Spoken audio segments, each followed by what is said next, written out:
Hello दोस्तों, आप सभी का स्वागत है चौधरी क्लासेस में।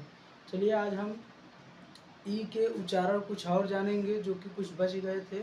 अब इसको हम समझेंगे कि ई अगर आ गया कहीं ई तो उसका साउंड क्या निकालेंगे। ठीक है, तो चलिए देखते हैं फिर।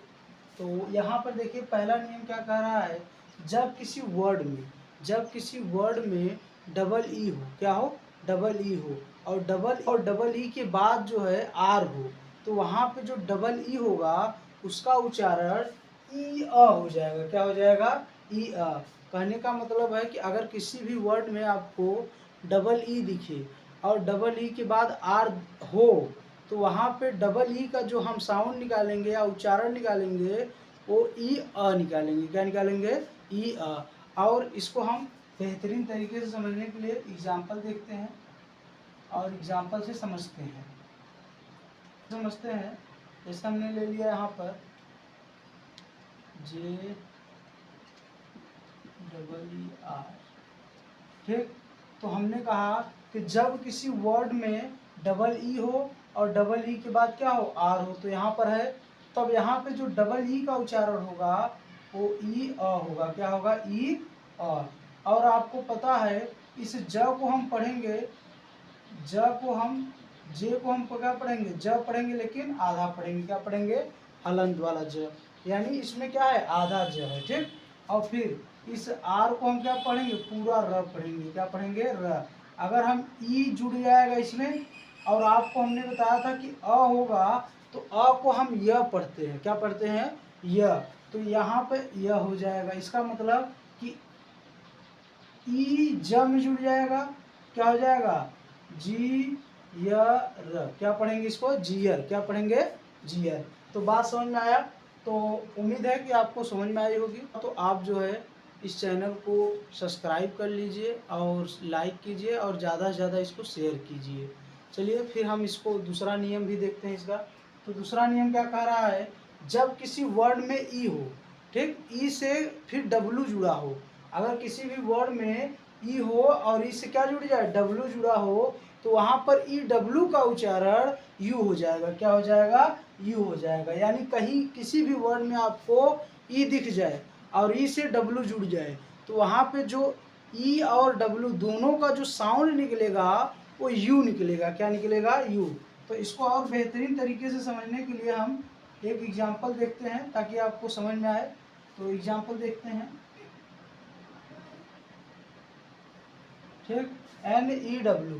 तो यहाँ पर अगर हम देखें तो एन ई डब्ल्यू, तो ई के बाद ई से डब्ल्यू जुड़ा है कि नहीं जुड़ा है? तो ई से डब्ल्यू जुड़ा हो, तो यहाँ पर हमने कहा कि ई और डब्ल्यू दोनों का उच्चारण जो होगा वो क्या होगा? यू होगा। क्या होगा? यू। और यहाँ पर इस ये क्या है? न है। क्या है? न। अब हमने बोला कि ये आधा न है, हलंत है।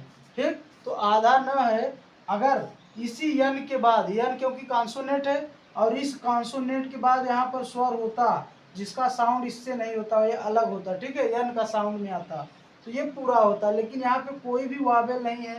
ठीक, केवल कॉन्सोनेंट अकेला है, तो इसलिए ये आधा होगा। और जब हम इसको जोड़कर पढ़ेंगे, इसको हम क्या पढ़ेंगे? न्यू। क्या पढ़ेंगे? न्यू। इसको क्या पढ़ेंगे? न्यू। तो चलिए फिर इसी प्रकार तीसरा नियम भी देखते हैं। तो तीसरा नियम क्या है कि ई वाई का उच्चारण साधारणतः ई होता है। यानी जब भी ई वाई आएगा तो वहाँ पर ज़्यादातर ई वाई का उच्चारण ई होता है। लेकिन जब ई वाई के पहले भी आ जाए या टी एच हो जाए तो ई वाई का उच्चारण ए हो जाता है। क्या हो जाता है? ए हो जाता है। कहने का मतलब है कि जब किसी वर्ड में ई वाई हो तो ई वाई का साधारण उच्चारण हमेशा ई निकलता है, लेकिन अगर ई वाई के पहले भी हो जाए या टी एच आ जाए तो वहाँ पर जो ई वाई का उच्चारण निकलेगा वो ए निकलेगा। क्या निकलेगा? ए। तो इसको भी एक एग्जाम्पल से समझते हैं। तो यहाँ इसका एग्जाम्पल देखते हैं। जैसे हमने यहाँ पर ले लिया टी एच ई वाई, तो यहाँ पर हमने देखो टी एच ई वाई लिया हमने, तो यहाँ पर जो है ई वाई से पहले टी एच है तो यहाँ पर ई वाई का जो उच्चारण आएगा वो ए आएगा। क्या आएगा? ए। क्या आएगा? ए। तो हम इसका उच्चारण क्या निकालेंगे? ए। तो हम इसको क्या पढ़ेंगे? इसको हम पढ़ेंगे दे। क्या पढ़ेंगे? दे, क्योंकि ए जुड़ जाएगा इसमें, तो क्या पढ़ेंगे? इसको दे पढ़ेंगे। क्या पढ़ेंगे? दे। अब अगला जो कि लास्ट है और इसको हम समझते हैं, अगला क्या है? E Y. अगला क्या है? तो जब ई वाई किसी वर्ड के शुरू में, जब ई वाई किसी वर्ड के शुरू में हो तो ई वाई का उच्चारण अ या ए होता है।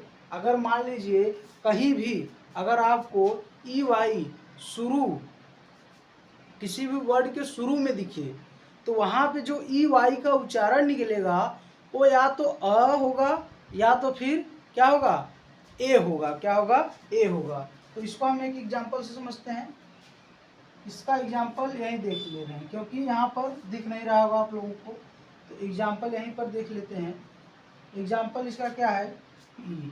तो यहाँ पर देखें तो ई वाई है और हमने बोला कि किसी भी वर्ड में अगर ई वाई हो तो वहाँ पे ई वाई का उच्चारण, अगर ई वाई शुरू में आएगा तो ई वाई का जो उच्चारण होगा या तो आ होगा या तो फिर ए होगा। तो यहाँ पर हम देखेंगे कि ई वाई ई है, तो ई वाई ई, तो यहाँ पर जो होगा इसका साउंड आ निकलेगा, क्योंकि हमको पता है कि ई वाई ई मतलब आई हो जाएगा। क्या हो जाएगा? आई। और आई मतलब होता है आँख, तो यहाँ पर क्या हो जाएगा? ई वाई ई मतलब आई। क्या हो जाएगा? आई। तो उम्मीद है कि आप लोगों को समझ में आया होगा। अगर कुछ उच्चारण निकालने नहीं आ रहा होगा तो आप जो है कमेंट में बताइएगा, तो हम उसको आपको बताएंगे कि उसका साउंड कैसे निकालेंगे। और प्रयास कीजिए कि उसका साउंड आप अपने से प्रयास करें, जैसे हमने यहाँ पर बताया, तो एक एक वर्ड को तोड़िए फिर उसका साउंड निकालिए। चलिए फिर मिलते हैं अगले वीडियो में कुछ और बेहतरीन तरीके से जानने के लिए। धन्यवाद।